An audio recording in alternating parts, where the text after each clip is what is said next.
My country Sylhet TV যতজন আসেন সবরে সালমান শাহর পরিবার সালমান শাহর ভক্তবৃন্দর পক্ষ থেকে আরিয়া দোয়া করলাম আমরা সবর আল্লাহ বালা করুকা। আজকে সালমান শাহর জন্মদিন, তার ভক্তবৃন্দ বিভিন্ন জেলা থেকে তারা আইসেন, এখানে আইয়া মাজার জিয়ারত করছেন, দরগা শরীফ দোয়া করছেন, করিয়া দাঁড়িয়ে পড়ার বাসাতে আইসেন। তো আজকে তার জন্মদিনে আমরা তার জন্য দোয়া করব, করে তারা একটা কেক আনছে সবাই মিলে, আমরা তার কেকটা কাটবো, তার স্মৃতিচারণ করব এবং তার বিচারের ব্যবস্থা জোরদার করার জন্য আমরা আরও পদক্ষেপ নিব।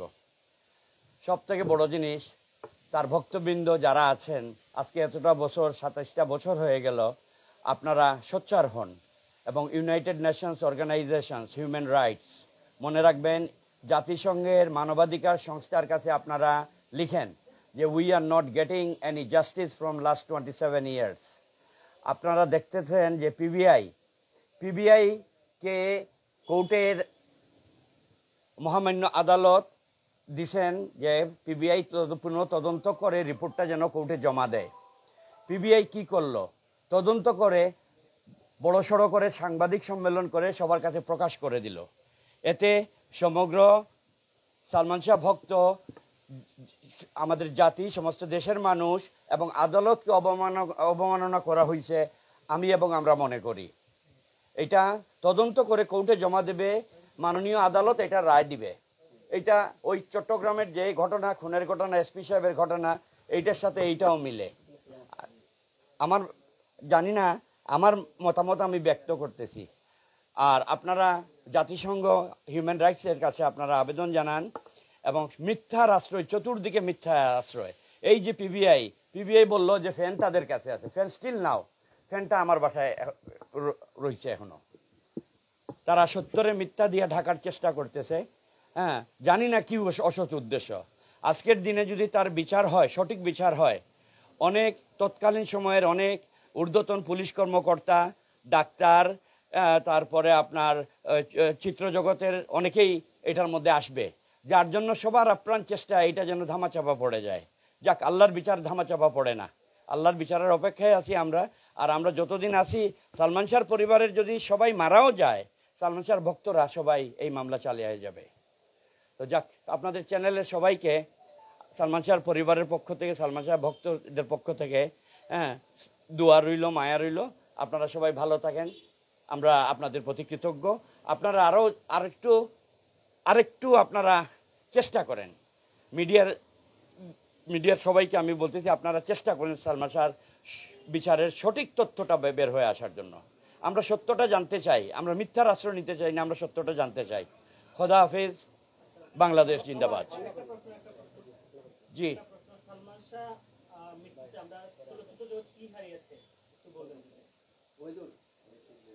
সালমান শাহ আমার পরিবারের কি হারিয়েছে সেটা আমি চলচ্চিত্র তো বন্ধ, এখন তো বর্তমানে বন্ধ।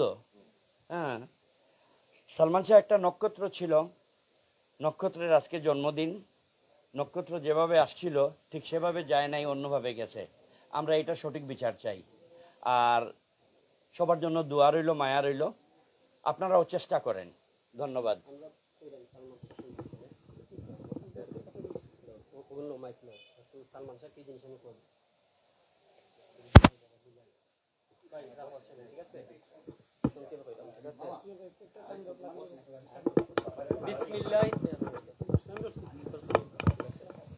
বিসমিল্লাহির রহমানির রহিম। আজ বাংলাদেশের মহানায়ক, গণজন্মা নায়ক, চিত্রনায়ক সালমান শাহের 51তম শুভ জন্মদিন। চিত্রনায়ক সালমান শাহ বাংলাদেশের একটা উজ্জ্বল নক্ষত্র ছিলেন। ওনার নানা বাংলাদেশের প্রথম চলচ্চিত্র মুখ ও মুখোশী অভিনয় করে দেখিয়ে দিয়েছিলেন। বাংলা চলচ্চিত্র তিনি পদার্পণ করেছিলেন, প্রথম উদ্ভাসন করেছিলেন। সেই থেকে তিনি তার পারিবারিকভাবে তিনি একটা সাংস্কৃতিক পরিবারে বেড়ে উঠেছেন। তো ছোটবেলা থেকে জন্মলগ্ন থেকে তিনি সাংস্কৃতিক মনা একজন মানুষ। খুবই কম বয়সে তিনি চলচ্চিত্রে এসেছিলেন। মাত্র 21 বছর বয়সে এসেই প্রথম ছবি কিয়ামত থেকে কিয়ামতকে এমনভাবে হিট দিয়েছিলেন যে বাংলাদেশের যেখানে প্রেক্ষাগৃহে 1 সপ্তাহ চলার কথা, বাংলাদেশের তখন 2,500 সিনেমা হলে 1 মাস করে সেই চলচ্চিত্রটি চলেছিল। সুপার ডুপার হিট হয়ে যাওয়ার পরে কিন্তু একের পর এক পরিচালকরা, প্রযোজক সবাই তাকে কিন্তু কাস্ট করেছিল যে আমরা আপনাকে নিয়ে ছবি বানাতে চাই। একের পর এক ছবি সুপার ডুপার হিট হয়ে যায়। হিট হয়ে যাওয়ার পরে সালমান শাহ কিন্তু অনেকেই চলচ্চিত্র অঙ্গনে অনেকের শত্রু হয়ে দাঁড়ান। তখন তাকে কিন্তু বহিষ্কার করা হয়েছিল, ব্যান করে এইটা সেটা অনেক কিছু, তাকে হত্যা করার পুরো একটা পরিকল্পনা করার পরে তিনি প্রাথমিকভাবে চিঠি দিয়েছিলেন যে আমার জানের চলচ্চিত্রে কোনো নিরাপত্তা নেই, আমি আজিজ মোহাম্মদ ভাইয়ের কাছে আমি নিরাপদ নেই, আমার বউ সামিরার কাছে আমি নিরাপদ নেই, খলনায়ক ডনের কাছে আমি নিরাপদ নেই। তারাই একটা মাকড়সার জাল তৈরি করে ফ্যানের সাথে তাকে ঝুলিয়ে হত্যা করেছে। হত্যা করে টাকা দিয়ে তারা পিবিআইকে কিনে ফেলেছে। তখন পিবিআই একটা মন গড়া রিপোর্ট দিয়েছে যে সালমান শাহ আত্মহত্যা করেছে। এটা জীবনেও হতে পারে না। সালমান শাহ কেন আত্মহত্যা করবে? এই সিলেট, হবিগঞ্জ, মৌলভীবাজার, সুনামগঞ্জ 60টা জেলা নিয়ে একটা সিলেট বিভাগ গঠিত, যেখানে কোটি মানুষের বসবাস। সালমান শাহ কিন্তু প্রথম সারির একজন ধনী মানুষ। আমি যখন 10-এ পড়তাম, 10ম শ্রেণীতে পড়তাম, তখন সালমান শাহকে সরাসরি দেখেছি কিরকম স্টাইল আইকন তিনি, কিরকম গাড়ি চড়তেন, কিরকম বিলাসবহুল জীবনযাপন করতেন তিনি। উনার মা একজন মহিষী নারী, সিলেটের প্রথম সারির একজন রাজনীতিবিদ। আপনারা সবাই জানেন সালমান শাহর হত্যাকাণ্ডকে দামাচাপা দিয়ে এক শ্রেণীর লোক সেটাকে দামাচাপা দিতে চায় মাকড়সার জালের মতো, কিন্তু সেটা আমরা হতে দেব না। যতদিন সালমান শাহ হত্যার বিচার হবে না ততদিন আমরা আন্দোলন করে যাব, আন্দোলন থামবে না। আর সালমান শাহর বিচার তো অবশ্যই করতে হবে। যে দেশে বঙ্গবন্ধু শেখ মুজিবুর রহমানের বিচার হয়েছে, আপনারা জানেন বঙ্গবন্ধু শেখ মুজিবুর রহমান যেমন বাংলাদেশের 20 কোটি মানুষের কাছে পরিচিত জনপ্রিয়, সালমান শাহ কিন্তু কোনো অক্ষরে কম নয়। 20 কোটি মানুষ সালমান শাহকে চিনে। আপনারা কি বলতে পারবেন যে আপনাদের মা বোন গড়ের কে সালমান শাহকে পছন্দ করেন? একটা সামাজিক নায়ক শেখ হাসিনাকে পছন্দ করেন, তার প্রিয় নায়ককে বলবে সালমান শাহ? এমন কোনো মানুষ নেই। আমি বলবো আমার ঘরে মা থেকে শুরু করে আমার দাদি বা বৃদ্ধ সবাই সালমান শাহর ভক্ত, তার কোটি কোটি ভক্ত আছে। কেন এইভাবে দামাচাপা দিয়ে তাকে বারবার তার হত্যাটাকে এইভাবে ডাকা হচ্ছে? এটা অবশ্য সঠিকভাবে তদন্ত বের করে সঠিকভাবে এটার বিচার মাননীয় প্রধানমন্ত্রী শেখ হাসিনাকে করতে হবে। আমাদের সালমান শাহর ভক্তর কোটি কোটি ভক্তদের দাবি সালমান শাহর বিচার যেন এই বাংলার মাটিতে হয়। কিন্তু দেরিতে করে কি লাভ হবে যদি আমাদের শ্রদ্ধেয় ওনার মা নীলা চৌধুরী, আলমগীর কুমকুম ওনার মামা, তারা যদি দেখে যেতে না পারেন? বয়স হয়েছে, মানুষের মৃত্যু কখন কার আসতে পারে। ভাই, কাল আমি মরে যেতে পারি, আমার কি গ্যারান্টি আছে? কিন্তু পরবর্তীতে বিচার হলে তারা দেখে যেতে না পারলে এটা তো আফসোস থেকে যাবে। আমি চাই ওনারা জীবিত থেকে অতি দ্রুত যেন আগামী 52তম সালমান শাহের জন্মদিন আসার আগেই যেন এই বিচারটা কার্যক্রম করা হয়, তাদেরকে ফাঁসিতে ঝুলিয়ে তাদেরকে যেন এই বিচারটা কার্যকর করা হয়। বাংলাদেশের 20 কোটি মানুষ সেটি দেখতে চায়। এই আশা ব্যক্ত করে আপনাদের সবাইকে এখানে আসার জন্য, যতগুলি চ্যানেল দেখছি, বাংলাভিউ থেকে শুরু করে i+ থেকে শুরু করে মাই কান্ট্রি থেকে শুরু করে সিলেট, তারপরে যে যে যে সমস্ত চ্যানেল এখানে আছে, সব চ্যানেলকে অশেষভাবে ধন্যবাদ যে আমাদের শ্রদ্ধেয় চিত্রনায়ক সালমান শাহের জন্মদিনে এখানে আসার জন্য। আমাদের দর্শক ভক্ত যারা, তাদের মতভেদটি এখানে আমরা প্রকাশ করতে পেরেছি।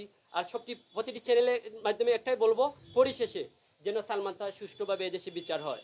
সালমান শাহ বাংলাদেশের চলচ্চিত্রের স্টাইল আইকন, তিনি এদেশে চলচ্চিত্র হিট করেছেন।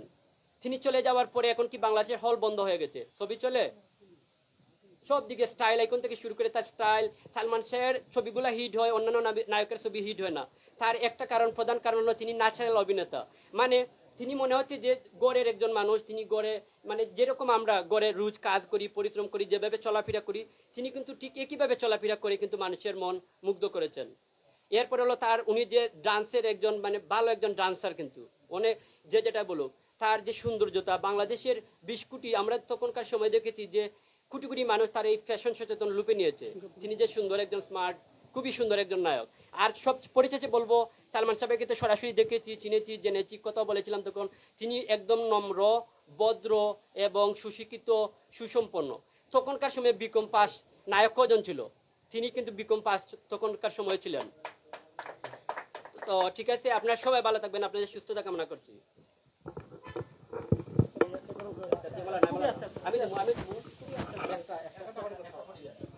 দর্শক, আপনারা আমরা আছি এখন সালমান শাহ বাড়িতে। চিত্রনায়ক সালমান শাহ, যিনি বাংলা চলচ্চিত্রের রাজপুত্র, যাকে বলা হয় মহানায়ক, সেই সালমান শাহ আজকে 51তম জন্মবার্ষিকী। 51তম জন্মবার্ষিকী। আজকে তা 90 দশকের একটি নায়ক জন্মদিন নানাভাবে আজকে এই নায়কের জন্মদিন আজকে নানাভাবে পালন করা হচ্ছে। আমরা আছি এখন সিলেটের দাঁড়িয়াপাড়া এলাকায়, যেখানে তাদের শুভাকাঙ্ক্ষীরা আছেন তারা আসলে মাধ্যমে বাসার পুরো নাম শাহরিয়ার চৌধুরী ইমন। 1971 সালে 19 সেপ্টেম্বর তার নানা বাড়ি দাঁড়িয়াপাড়াতে জন্মগ্রহণ করেন। আমরা আছি এখন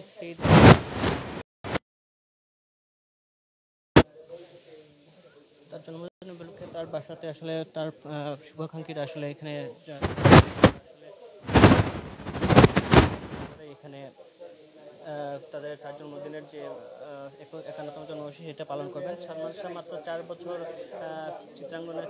চলচ্চিত্রাঙ্গনে ছিলেন। সেই চলচ্চিত্রাঙ্গনে 4 বছরে তিনি 27টি চলচ্চিত্র এখনো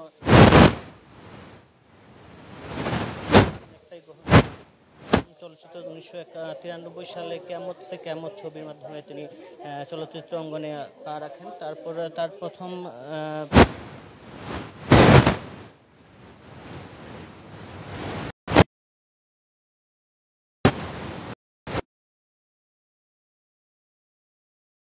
তার ভক্তরা এসেছেন,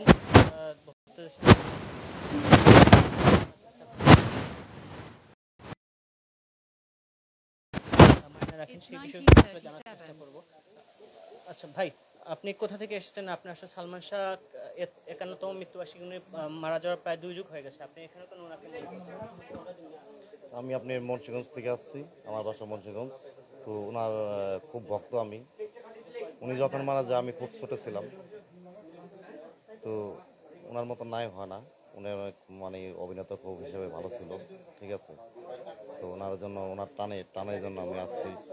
তো কুমকুম আমার সাথে ভালো সম্পর্ক, ওই হিসাবে আসছি।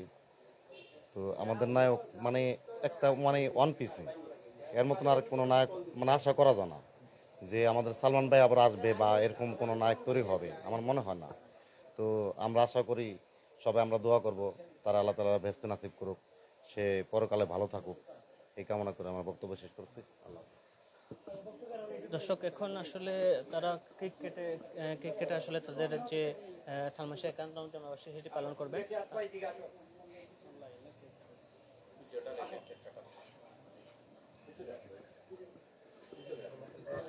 আর কই এই রেজওয়ান প্রশ্নটা আবার করেন।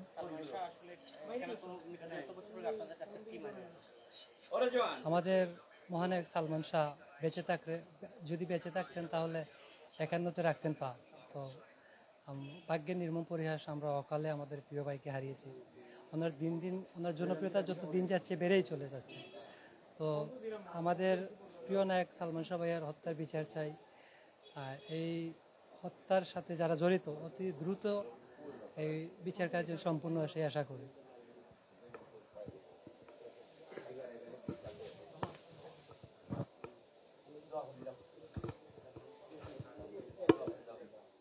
ربنا واتنا في الدنيا حسنة وفي الآخرة ربنا واتنا في الدنيا حسنة وفي الآخرة ربنا ظلمنا أنفسنا وإن لم تغفر لنا وترحمنا ولنكونن من الخاسرين اللهم اغفر لي وارحمني ديني زدني وقيني رب ارحمهما كما أستغفر الله إنك لا تغفر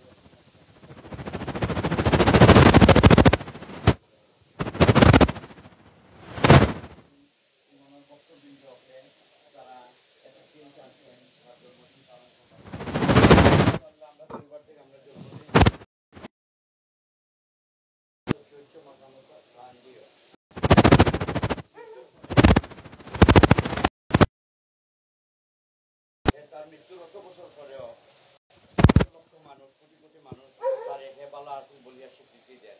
আল্লাহ তার গুনাহ খাতা মাফ করে দিও। আল্লাহ তার পরিবারের সঙ্গে আল্লাহ তুমি শান্তি দান করিও। তার বক্তব্য